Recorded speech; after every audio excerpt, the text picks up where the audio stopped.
Unhinged liberals put another notch in their belt of ineffective bullying as they targeted Kellyanne Conway in a supermarket. Too bad for them, the humorous queen snapped back with swift remarks of her own to counter the adult bullies who went after her. Leave it to a liberal to be the type of person who wants everyone to stand up against bullying, but then turns out to be the bully themselves. It's kinda like how Hollywood celebrities keep talking about #Me Too and sexual assault, but their entire career consists of making movies and assaulting each other. Hello kettle, meat pot.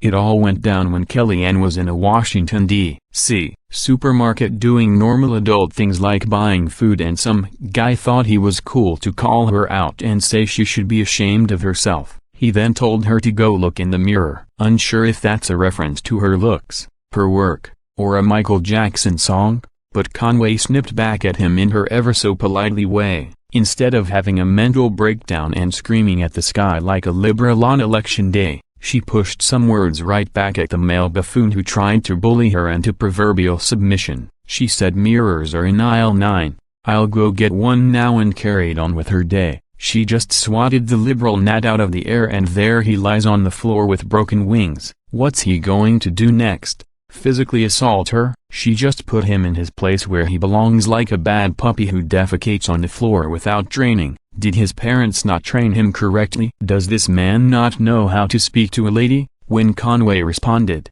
she didn't break down or have a panic attack. What am I gonna do? Fall apart in the canned vegetable aisle? She recalled. Instead, she responded sarcastically, mirrors are in aisle 9, I'll go get one now. That wasn't the only time Conway showed her characteristic toughness. While at a Baltimore Orioles game, a man took a picture of her and mumbled that she was famous for all the wrong reasons. In response, Conway told him she was fluent in ignoramus and took a picture of him for herself. She added that she would include that picture in her collection of underachieving men. The Post's account came as the nation debated political civility and whether people like White House Press Secretary Sarah Huckabee Sanders should encounter public resistance amid family separations at the border. Both Sanders and Homeland Security Secretary Kirstjen Nielsen encountered public backlash for supporting the administration, something Rep. Maxine Waters, D. California, encouraged as a way to pressure them. Advisor Stephen Miller,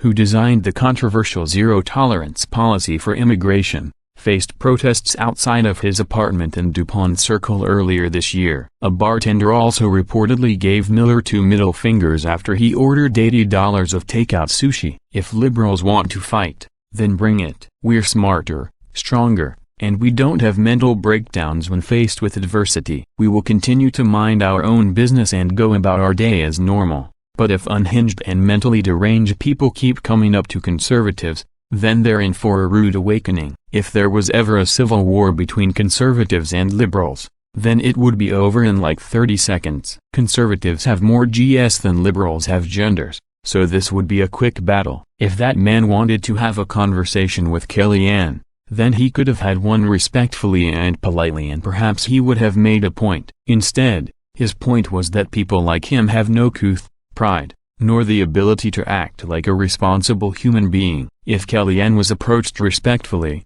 then it's hard to imagine her not having at least a short conversation, but when someone approaches her like a major ignoramus, then why would she respond any differently? It's just like people who get pulled over for speeding who yell at the cops like it's the officer's fault they were driving 90 in a 40. Give respect, get some back. That's how it works. There's a good chance that grown man who belittled Conway still lives in his mommy's basement.